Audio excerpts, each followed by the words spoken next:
So again, for this summit, all the meetings will be in person, which is the fun way to do it.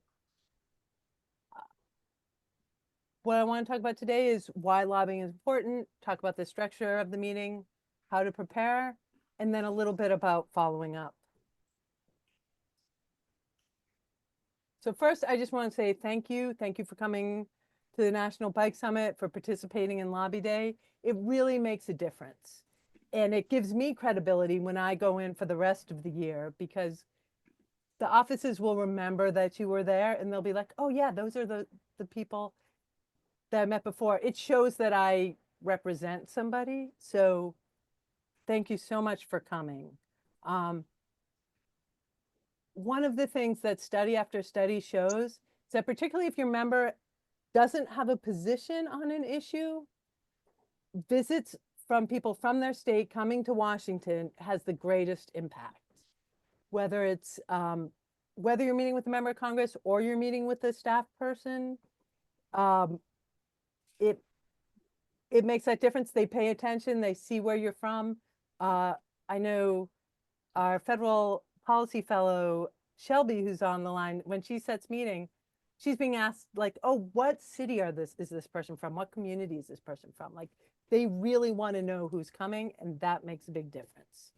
We know it works. Last year, we went in and talked about the Langenkamp bill. The Senate bill at the time was not bipartisan. It is now bipartisan, and we got over 70 co-sponsors. So thanks to everyone who came last year. We're going to need your help again this year, particularly because so much is changing, and we have I'm just going to quickly say, we have an administration that is looking to cut programs. They're looking to cut staff. They're looking to cut costs. The number 2 person who's coming into the DOT is one of the authors of Project 2025 that said biking and walking shouldn't even be eligible for funding. And so anything we can do to show local members like this matters in your district and that you came all the way to DC to talk about it, going to make a difference. We also like to think of the summit as the beginning of building a relationship, or maybe maintaining a relationship if you've been here before. It's always good for the staff and the members of Congress to see your face. So then when the question of biking and walking comes up in their office, they have a sense of, oh, who was that person? How do I reach out to them? And so this strategy on this is really to be prepared and be organized as a team, look professional, and look well organized. That's going to matter. I also want you to think of this as a fact-finding mission. I'm the league's lobbyist, but there's 435 House offices, 440 actually, and 100 senators. I can't get to every office. So what you can report back to me is really going to help me do the job for the rest of the year. Some of the objectives, particularly this year, it's really important that those members of Congress understand the role of bicycling and walking in their communities. They know what we're asking for, and they know you. They know there's an organization that they can contact to ask questions. Lots of times they'll talk to me, but they'll also talk to you, and that's super helpful. And they know that if you follow up at this meeting, they know you're going to follow up on their vote. So it's really important in that way as well. A little bit of the timeline. From now until March 10th, state coordinators are setting up those meetings. And then sort of starting next week, you should be hearing from your state coordinator to do a prep meeting, a chance to get to know each other. The first day of the summit, we'll have time for you to, again, sit together as a group and do any final preparations for the Hill Day on March 12th. And then after that, we're going to really need to have to stay in touch with folks this year, because there's going to be a lot of pressure on them to support efforts to cut funding and cut programs. So first, I'm going to talk about some prep you can do on your own, then we'll talk about the state meetings. So first, make sure you know who your representative is. You can go to the House of Representatives site. You can go to GovTrack. Type in your zip code, give your address. They'll tell you who your member is. You can do it on our site. I'll show you how to do that. Find your member of Congress. Figure out what they're talking about. Do they care about health? Do they care about safety? Do they care about their community? I'll show you how to check if they've co-sponsored any of our priorities in the past. Also looking at any local news or their website. And then I also suggest really just practicing a little bit, thinking, if not practicing, thinking ahead of time about like what are the questions that you think will help solicit some of the answers we're looking for. So on the league website, we do have the scorecard on our action center on the right side. When you click on that, where it says scorecard by legislator, you put in your zip code. I put in the address from where I grew up in Beverly, Massachusetts. It's going to list your legislators. On this one, I picked Senator Markey. And this shows, when it comes to Complete Streets, he was the co-sponsor. So that's something we can thank him for. That gives us a sense that he understands multimodal roadways that serve all road users, that kind of thing. So that's one thing you can do. Another thing we'll send you is in the packets, we're going to have lists of transportation alternatives grants, as well as some others. We'll send you a link to this after the webinar, where you can look at how your state has used the funding. So this is looking at Utah. If I was in a Utah office, I would talk about the fact that the state basically had $22 million for fiscal years 22 and 23, and yet they got $100,000 worth of applications. That just shows how oversubscribed this program is. They got more than twice as many applications. And even though Transportation Alternatives has like 12 uses, the state of Utah spent all of it on biking and walking related projects. Now in some states they might have one historic project or something like that. But every state, you can say they spent almost all of their funding on biking and walking. And then you can click in and there'll be a description of a tiny description of the projects, but also a little bit of information. When you give this list to a staff member, they're immediately going to go and look for their congressional district. So look at those projects. If you know of one of those projects, if you can talk about the benefits of a specific project, that's going to be really helpful. If you know, particularly if it has safety benefits, if it's gonna, looking at the third one down, elementary and junior high students have been seen walking on the road to get to their destination. This project would allow them to be on a sidewalk versus be in the road. That seems like a real basic safety project. Also in the packets, and we'll give you access to this, these are still in draft form, so if you look at them and don't send me a bunch of emails that this isn't formatted correctly, I know that. It will be for the summit. But we have a list of all the Safe Streets for All grants and a list, so that's the one on the left. There's 75% of the US are covered by one of these, so there's a good chance there's one of these in the district that you're talking from. So check that out, make sure you know about it. If you're in a Senate office, you're going to give them the whole list. If you're in a House office, you might leave it in the packet, but you should know the name of the projects. The other one is looking at RAISE grants, Reconnecting Community grants. If you got an ATIP award or if you got a SMART award, which is a technology award, they're divided up in between bike ped and multimodal. If you've got one of those in your district and you can talk about it, great. If it's a RAISE grant, there's a good chance that there's a fact sheet on it on the DOT website. So knowing a little bit about it and what the benefit is going to be really important. So that's some of the prep you can do on your own and be prepared to talk about those grants. Next week, you'll hear from, every state has a state coordinator who's right now busily, working to set up meetings with congressional offices. They may not have all the meetings for you until the actual day of the summit. So if you get the schedule and you don't see something, it doesn't mean they aren't trying. These take a little while to set up.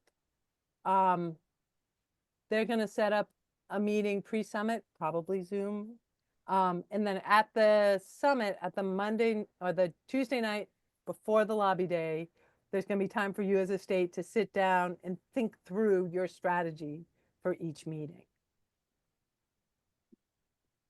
Those pre-summit meetings, it's a great time to just see who's in your group, where are they from, what strengths or knowledge are they going to have that you don't, sort of thinking through that. Talk about your expectations for the meeting, and discuss what role maybe you're comfortable playing that you would like to be part of. At the summit, again, it's a final chance for you to sit down and say, okay, at 10:30 we have this meeting and it's for these people. Like, do you guys feel prepared? Do you have any questions about the ask? You know who's going to be watching the time, who's going to introduce things, that kind of thing. The other thing to check for is within your state, maybe there's only one person from a district. Check, say, hey, are you comfortable going alone? Would you like someone to go with you? And that could be really helpful because most people have 3 meetings. You have your 2 senators and your member of Congress. It's super helpful for you to be available to join someone else from your state for another meeting if that's going to make them feel more comfortable. And during this time, league staff will be there to help with any questions you have. So then we get to the Hill meeting. A lot of so they're all in person. Hey, please mute yourself if you're not muted. I'm sorry, I get distracted easily. So for these meetings, it's really great to meet 5 or 10 minutes early outside the office, do a final check-in, make sure everybody's there. We suggest that the states create a text group so that if you're running late, you can say, hey, I'm running late. Da-da-da. If you're a few minutes late, it may be worth joining. If you're like 10 minutes late, you might just have to skip it. But if you are the only person going, do not stand up your congressional office. It looks bad, and they're going to remember that it's the bicyclist that stood them up. So at the very least, you need to contact the office and let them know, and then also let Riley know so that we're aware of it as well. There's nothing more embarrassing than me going into a meeting and having them say, well, my constituents didn't even care about this. They didn't even show up. All right. So once you get in there, you want to give everyone a chance to introduce themselves, say where they're from. If you have a small group, maybe 3 or 4 people or less, maybe a little, and this is how I came into bicycling. But know that these meetings are generally 20 minutes to 30 minutes. So make sure to keep that brief if you have a big group of people. You want to find something to say thank you for, and make sure it's something that the group is prepared for. Particularly Bike Ped is really helpful if they helped with an earmark in the past. If they wrote a support letter for a grant, any of those things are super helpful. Maybe they came to an event. At the very least, say, thanks so much for taking your time to meet with us. And then usually when I do this, I say, give a minute or 2 on biking and what it means for your district. This is going to be the main push this year, is talking about the benefits of biking, right? So you're going to talk about biking, how it helps the district, how it helps the state. Use those project lists to show them like, hey, our local governments applied for these grants. And so they thought it was really important. Those local governments are behind us. Relate it to your members' priorities. If they said they cared about health, if they've got something about roadway safety, if you have economic data, think about that. But try to engage them and ask them some questions, especially if there's something new on the ground. You can be like, hey, have you seen that that bike lane there. Did you know that the local governments there, or the local businesses there, say that this has resulted in, if you have any facts or things on that? And then you can use that to segue into the ask and the discussion. This is time to really ask some open-ended questions with the goal of trying to understand where they are. They may ask you questions that you don't know the answer to. That's fine. Just say, you know what, I don't know right now. Can I get back to you? It's a great opportunity to engage with them in the future. And then you make the ask. On Wednesday, we'll talk about the specific questions to ask, some, a little bit more about the handouts. But you want to try to make it flow. One thing most staff are going to say, if you say, hey, will your boss co-sponsor this bill? They're going to say, well, I need to talk to my boss. Totally legit answer. But then it's always a question of, okay, when should I follow up with you? Like, when do you think you'll be able to talk to them? And can I follow up with you in a week to see what they said?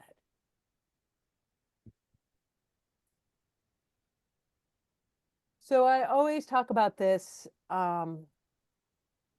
with Hill meetings, that issue of respect, both to your fellow Bike Summit delegations. In that way, I say, like, please don't bring up anything that you haven't talked about before. You want to sort of stay within the bounds of the asks of the summit. But also right now, I know that there's a lot changing in Washington. There's a lot of policy changes. Some of it feels very personal to a lot of people. We want to show some respect for that, both for the people in the group, but also understanding that the staff is there representing someone else in a lot of cases, or they're just, if you just be respectful, listen, ask questions. You can ask a question that might challenge them a little bit. Just do so politely.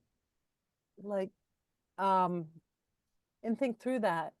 So, for instance, if you're saying that that biking and walking is local and it shouldn't be covered under federal funding, what about safety? If the national goal is safety, isn't my safety part of that? Think through that. And then finally, the wrap up, just a couple of minutes, thank them again for their time. Getting a picture is something that they generally love. This is one of my favorite pictures because the dog was in her office all the time. If you're with the staff, you can ask for an email or a business card to get back in touch. Again, that idea of, okay, so I should follow up with you in a week. And we'll have that answer. And then if tell them, like, if you have any questions moving forward, feel free to reach out to me.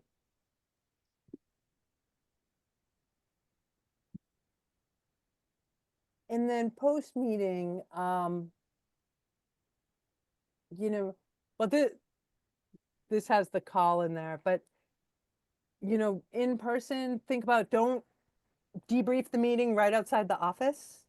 I would wait, maybe get to a cafeteria or outside where it's just your group, but sort of talk about, like, okay, what did you hear? Like, maybe if the note taker can say, these are the notes I took, did I miss anything? Think about who's going to follow up, who's going to write a thank you note, who's going to fill out the league lobby report. And then I suggest keeping in touch with that office. Maybe once a month, every 2 months. If your organization is doing an event, let them know about it. If you had a win at the city council, the state legislature, if there was a serious crash in your district, contacting them, just stay in touch with them, and of course check up on the ask. Like, hey, I said I was going to call you this week to check up on this. I'm calling. Have you had a chance to talk to your boss? And one thing, if they say, actually, I haven't had a chance to check in with the boss, say, oh, will you be able to do it next week? And do that Many of you probably heard this story, but I was talking to some congressional staff a long time ago and have had this conversation with others, is if it's an, if you ask a staff a question like, will your boss co-sponsor this bill? Will your boss support federal funding for biking and walking? If they're pretty sure the answer is no, they're going to give you that answer of, well, let me check in with the boss. Um, you can check in with me in a while. And then they won't even bring it up to the boss because 90% of people don't follow up. So they're never going to even have to ask the boss the question. And then if you do call back and they say, oh, you know what, I haven't had a chance yet, call me back in a week, then they probably will bring it up with the boss.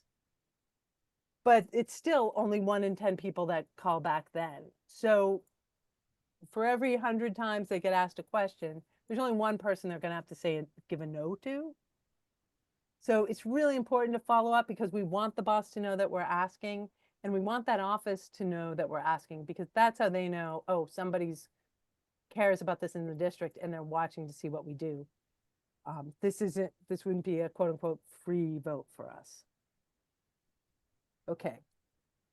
So in the meetings, when we're talking about the meetings, this is a state meeting the night before a meeting. So we have all these different roles. Obviously, if you have one person, you're going to be covering them all. If you have 2 people, you might want to switch out. But they're the things that you want to cover. I would suggest appointing, for state coordinators, to appoint a meeting leader to every meeting, who's going to be the one who opens it, who's going to be the one who keeps time and keeps things moving. But they also need to know, okay, I'm going to turn it to Riley to say thank you, and then I'm going to turn it to Shelby to introduce the topic and go through the things like that. There's also the note taker. If you have someone who is less comfortable speaking, they could take the notes, or even I would also suggest next week when you talk to give some research assignments. Okay, who's going to look for a grant in this district? Who's going to look for a grant in that district?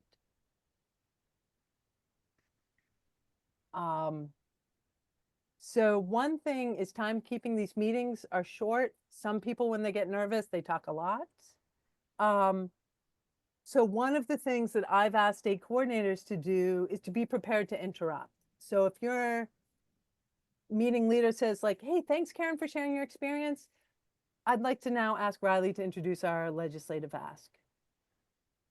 They're not trying to be rude. They're just trying to make sure that we get all the content into the meeting. Right. So listen up for those transitions. If you hit a dead end, if you feel like you're getting nothing from the staffer, they're not responding to you, or they're just saying it's not in our interest, you get frustrated. These are a couple of questions that I like to ask that hopefully will force them to think a little bit, because they don't want to say like, no, never, my boss isn't going to listen to anyone. So if you can say something like, who else in the community would you be interested in hearing from on this issue? Or is there any data information that might change your mind or could, or would help make you think differently about the issue? Those sorts of questions will force them to think, hopefully will elicit a response. And so I always say, like, it's okay if there's some uncomfortable silence, let it sit. They might just be thinking. They might want to respond and just be thinking, but also, it pushes them to come to an answer. One of the things that people are always get like frustrated, nervous about in meetings is that they feel like they were asked a question that they don't know the answer to. That happens all the time. It happens to me all the time. I do this for a living, right? It's okay to follow up. You get that, make sure you get the question right. You can even repeat the question to them, and then you can put it on your lobby form and we will get you an answer. And they also try to involve people unless they absolutely say, don't call on me at all. Do try to bring people into the discussion. For the note taker, we want to know who was present. We want to know what comments or questions they had. We ask what percent of the time was the bicyclist delegation talking versus the staffer or the member of Congress. Because you want this to be like a job interview. You want it to be as much 50-50 as you can. It's probably going to be more on our side just because you have more people and you're ones who ask for the meeting. But as much as we can get some of that, if advocates had questions, knowing what they asked, if there, whatever those answers were, any statement of support, of course, and then what you need to do, like any questions you didn't have an answer to, anything they asked for, let us know. And if you need our help in finding that.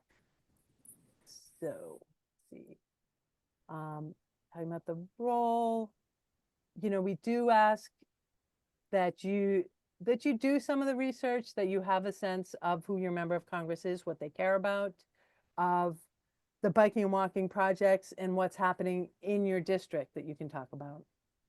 Of the webinar next week that goes into that more specifically. And then, attend the prep meetings, make sure you're on the same page with the people in your delegation, arrive early. It's a business dress code on the Hill, and participate. And of course, that ask of stay engaged. Work isn't just on the Hill. The Hill may be frustrating this year, but there's a lot you can do at the local and state level. In letting the Hill know that that stuff is happening is going to help us both. Look for some action alerts, share with your friends, put your experience out, whether it's a local e-news, whether it's even a neighborhood listserv or an LTE. The other story I have is of a woman who came to a meeting. She felt like the staff was really rude. She wrote basically a 4 or 5 sentence op-ed to the local paper. And I got a call from that congressional office being like, you have to help me fix this. What can my boss do to fix this? Right? So that matters. They're following that local news. They have their own calculations of every article equals this many people, right? Every person who visits is worth 100 emails. So, as much as you can talk about what happened, why you went, why you care, all of that is going to help us moving forward. So with that, I think, there's one more slide. Yeah, just some of my tips. Practice, especially if you're nervous. You can practice by yourself. If you know somebody else who's coming, think about what you want to say. You can, you could set it up with some of the people from your delegation. Make sure you have those questions ready, even if you don't get a chance to use it, but having questions like, now that we've explained the program, do you staffer have any questions? Are there other stakeholders you'd want to hear from? When you think about biking and walking in the district, is there a specific area you think about? What's your sense of, where have you liked to go biking? Those sorts of things. If they say something that has you flustered, some of the things that I like to do is sort of repeat your last line. So you think that maybe this isn't within the federal interest. Just repeating that makes them feel heard, which can, lower any tension. You can say, well, actually, we think biking and walking safety is within safety is within the issue, is within the federal interest, whether they're driving a car or walking on the sidewalk or riding a bike. You can say, I'm not sure I follow. Could you expand on that? Or I don't know what that acronym means. Can you explain that? All of that is on the table. It's really helpful. And then again, that idea of listen for transitions. Sometimes I also find when people are nervous, they say what they're going to say, and then they're so relieved that that's over that they forget to listen. Try to follow what the other people in your group are asking, follow the conversation so that you can contribute to it, jump in. And remember, it's okay to have some silence. It's okay too. All right, so with that, I would like to, we'll stop for a few minutes and go through some questions in the chat. Okay. uh, We've been answering the questions in the chat, but there may be people who want to chime in and Okay. ask questions. Yeah, I did see a question about bike pins. We will have bike pins. That will be good.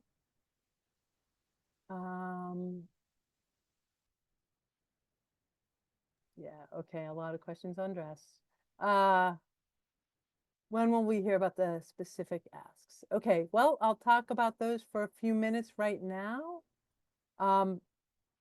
Let's see. Practice, okay. So basically, this year is going to be very different from past years where we've had 2 or 3 bills. We really want to spend most of the time talking about the benefits of biking and walking specific to your district, which is why we have all this homework for you. We also hope to have the Langenkamp bill again, and that ask will be for co-sponsors.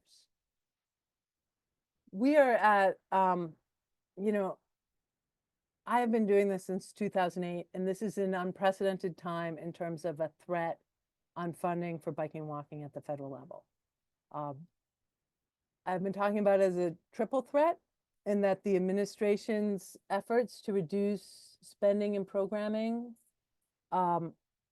is there. Most discretionary grants are on pause or may have just started to go. So just because your district has been awarded a grant doesn't mean that that project is going to get built.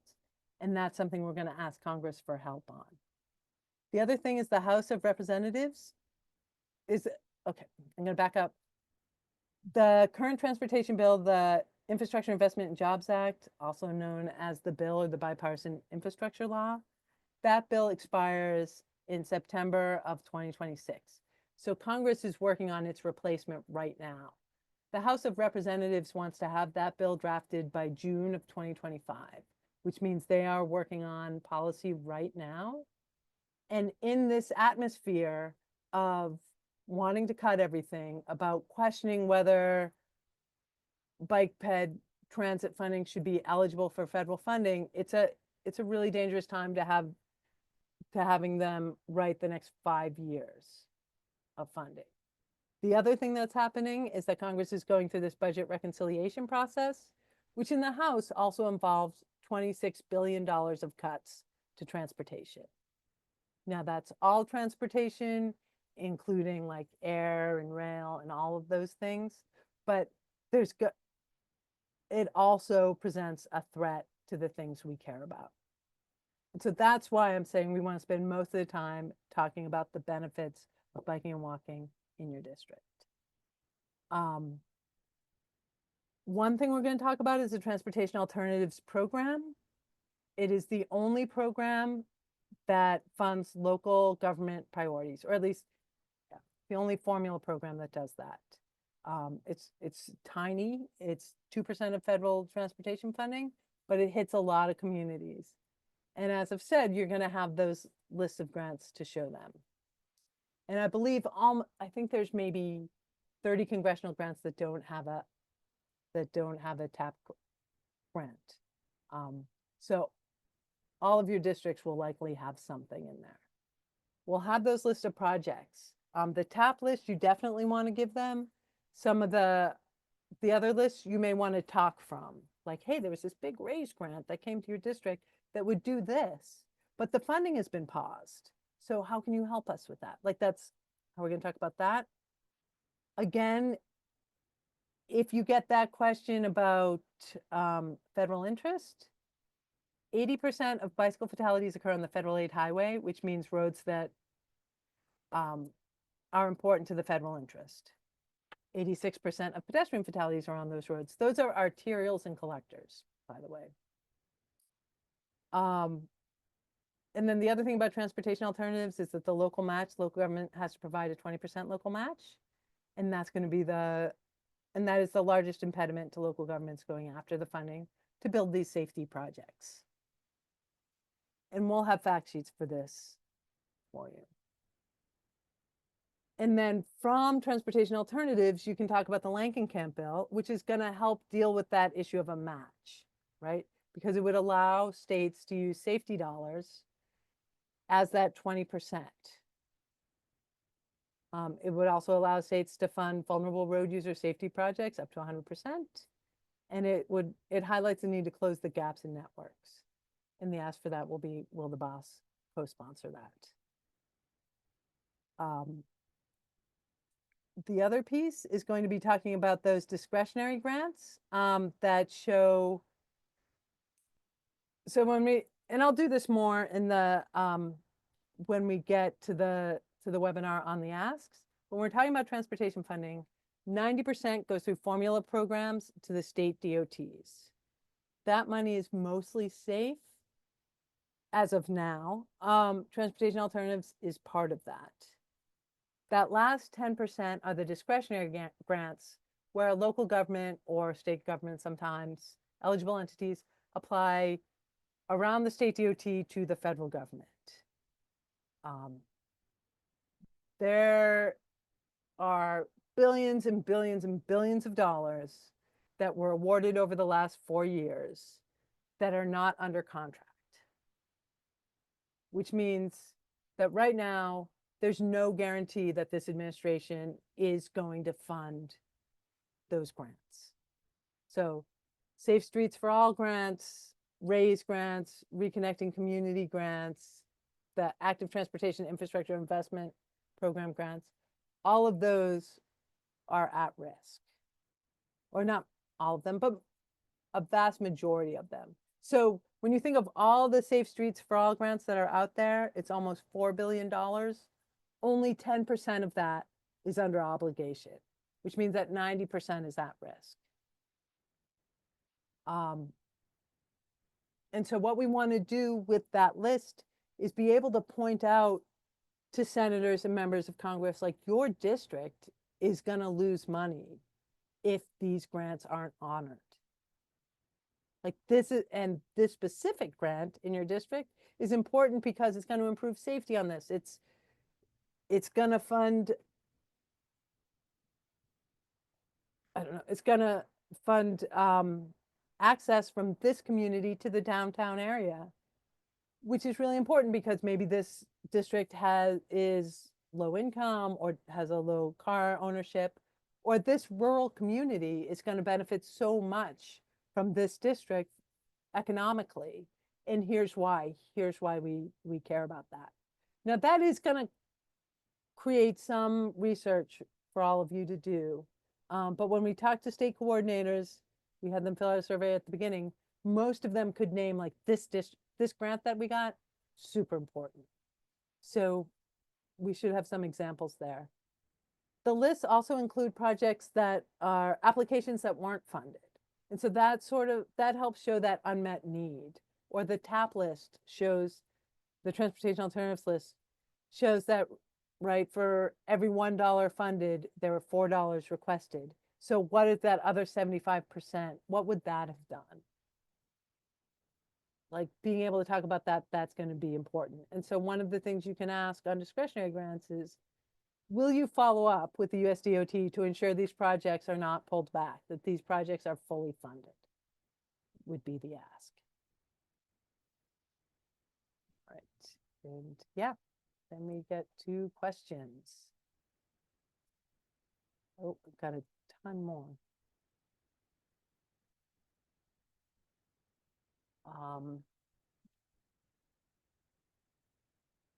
So I see a question. The Bike Caucus exists. It has a new leader that is Mike Thompson. We'll see him on the bike ride on Wednesday morning. So it is there. Yeah. Oh, it's already answered there. Thank you, Kendra. So for e-bikes, that is not one of the asks this year. We're really trying to get back to basics and just ensure that biking and walking projects stay eligible for federal dollars. I haven't seen any bills introduced around e-bikes, although there is one about regulating e-bike batteries.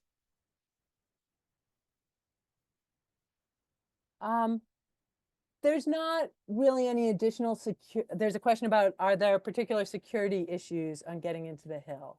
That has not been a problem. I would say you need to give some time to get through the metal detectors. Sometimes when I go to the hill, there's a line of 20 people in front of me.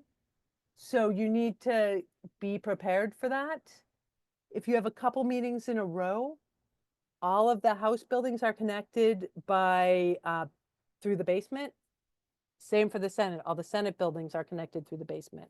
So if you're doing your 2 Senate meetings back to back, you don't have to go outside and go through security again.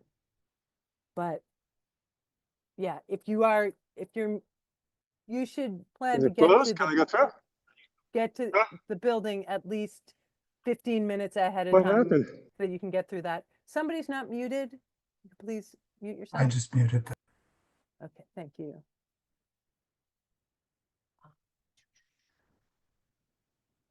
The recording will be shared. Let's see. Okay.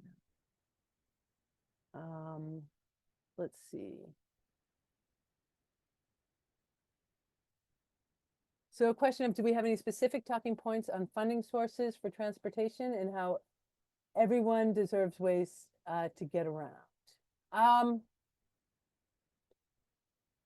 think we're going to stick to that transportation alternatives program and where that comes from, like that is part of formula funding. It's a small percentage, the only funding that's available for local governments. I think in terms of, yes, does everyone deserve a chance to get around? Well, we don't have points on that right now. Feel free to use ones you have. We'll have something on that. We are also trying to pull together some economic benefit stats by state that we hope to have ready.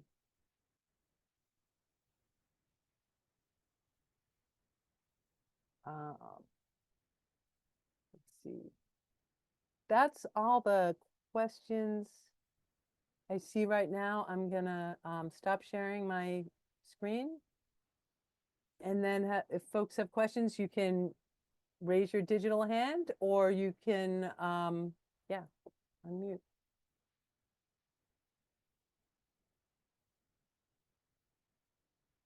Are folks feeling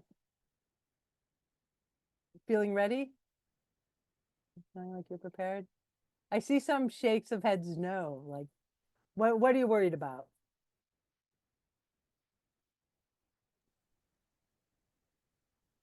Yes, Francis. I'm worried that my son Teddy Hayden's gonna take one of those city bikes and do crazy stuff on our caucus ride. Well, those bikes are pretty heavy. That doesn't stop him. Okay, You can look good. him up on Instagram, Teddy.Hayden. Okay.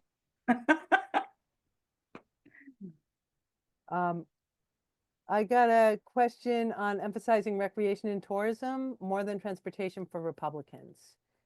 What I would say is economic development to the local government, good in terms of tourism, bring that up. Maybe a little bit on quality of life, but this is a transportation bill. And so I would be careful going specifically to just recreation, because then that doesn't feel like it's within the federal interest of the transportation program. Yeah, Kendra? Yeah, thanks. I was just thinking, I saw the heads shake as well, and I was a first-time state coordinator last year. I'm the ED of the California Bicycle Coalition, and I actually had someone in our delegation that was nervous to go to one of the meetings, and after our kind of group check-in on the Tuesday, we had a side chat and just kind of talked through how the meetings typically go. And so I would say if you're concerned, either chat about it during that 4 p.m. meeting on Tuesday, or talk with one of the folks in your group that either the coordinator or someone that's, lots of folks are returning. And yeah, It's a little intimidating. I was intimidated, but you know, it's a good time.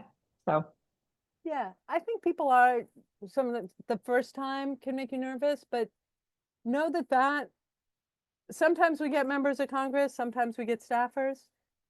That staff person's job is to make you feel good about this meeting. Like that is their goal coming out of this meeting, that you felt welcome, that you felt listened to. Right? They may not disagree, they may not agree with you on everything, but the last thing they want is for a constituent to call the office or write an op-ed or do something and say, you know, my congressional staff was rude or something like that, right? So it's more actually an issue to make sure you get to the talking points you want to make. They may choose to just be chatty the whole time and you leave feeling great, like, oh, we had so much fun, it was a great conversation. Like, you want to make sure they know why you're there. So, and also, like I said, if you're the only one from your district, ask for someone to come with you. We can make that happen. We can make sure that there's someone there. I do see a concern about talking with Republicans about supporting bike infrastructure. I see that you're from Chattanooga, and I would say Chattanooga is a great example of using biking as an economic development piece. So maybe talking about what the city has done to promote, I don't know if you want to say like outdoor tourism or outdoor recreation tourism, something like that. Like it does in part depend on your district and what's of interest there. But I think economics, safety, congestion, transportation are the top arguments, particularly for Republican offices.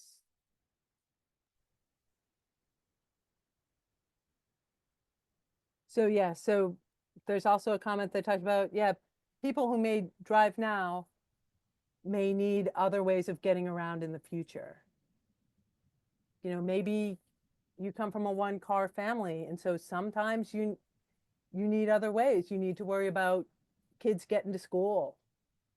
Maybe there's a safe walk to school, but they have to cross one arterial that's super dangerous. All of these things will matter. Yeah, it's a way to save tons of money.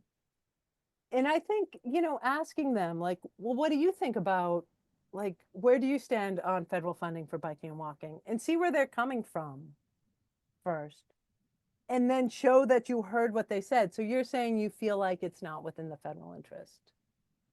What about the safety aspect? Or what about those kids trying to walk to school? Or, and then respond to what they say. Can always be helpful. It's going to make them feel heard and, you know, get that sort of positive impression from you. Yeah, Scott, did you?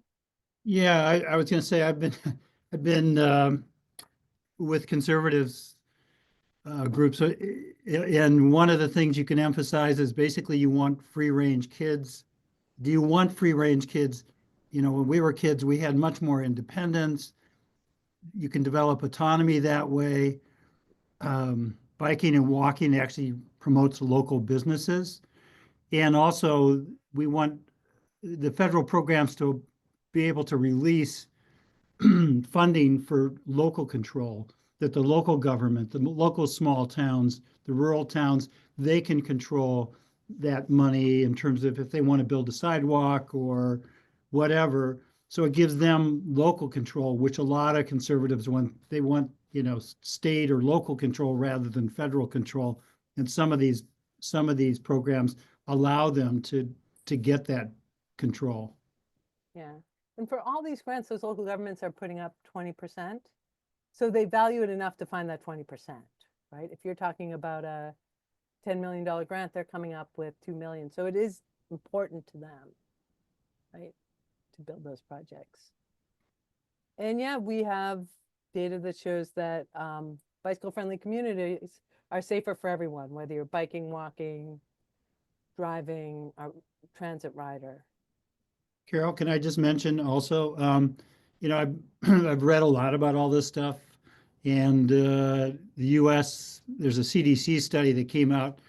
There were two of them, basically. One shows the 2.5 million serious motor vehicle related injuries per year. Over an 80-year lifetime, 2.5 times 80, 200 million Americans are going to have a serious motor vehicle related injury. 2 in 3 Americans. Is that going to be you? Is it going to be me? Is it going to be the constituents that you're talking to? The other one is the CDC came out with another study, basically showed that of the sort of the US has 3 times the motor vehicle fatality rate of 19 other well-developed countries. So, you know, this is not just for bicycle and pedestrians. We need to make our streets safer and make them safer for everyone. So, yeah, those are arguments that are often overlooked. It's kind of like the elephant in the middle of the room, but you know, this is like in everybody's interest, everybody that gets into a car. Yeah, and I think when we talk about federal interest, safety is the biggest one that we fit into. If you know your member really cares about health, then you can like health benefits. But I do think talking about it, like those Safe Streets for All grants, they're not just about biking and walking, they're about safety for everyone. And these local governments, they've applied for this grant. Creating that plan is going to help us move forward, right, in the long term to create safe roads. Yeah, anybody, we're lucky enough to have the author of Killed by a Traffic Engineer, Wes Marshall, who's going to be one of the keynote speakers. We had him at the New York Bike Summit, and he's fantastic. But if you get a chance, read that book. You will have a whole different opinion about safety and how our roads are designed safety-wise. Our roads are not safe, not just for bicycle and pedestrians, but for motorists as well. So if you get a chance, get that book, read it. It will change your whole outlook. I've been doing this for 15 years in bike advocacy, but that book really made me totally rethink the whole safety issue. Yeah. And I'll just end by saying, the more you can build that relationship, the better, but just by showing up, you're making a difference, right? For every person that comes, it is so much more impactful than a whole bunch of emails or calls or things like that. You're showing up in their office and saying, I care enough about biking to get here. And so just know, if you leave that office and all you said is, I care about biking, I want you to fund it, that matters. Now, the more you can get them in a conversation, find out where they stand, help change their mind, like use a point that makes them think, is super helpful. Most people don't change their mind on a political issue with one conversation. But if you've been coming for years, right? Like, they're hearing it, they're thinking about it. If you keep getting in touch, you can help do that. This opens the door and lets them know that there is pressure and interest in my district for this. And that really matters. And so we really appreciate you all coming, taking part of this. We'll get you the links that we promised probably tomorrow, and we'll talk again next week a little bit more on the specific asks.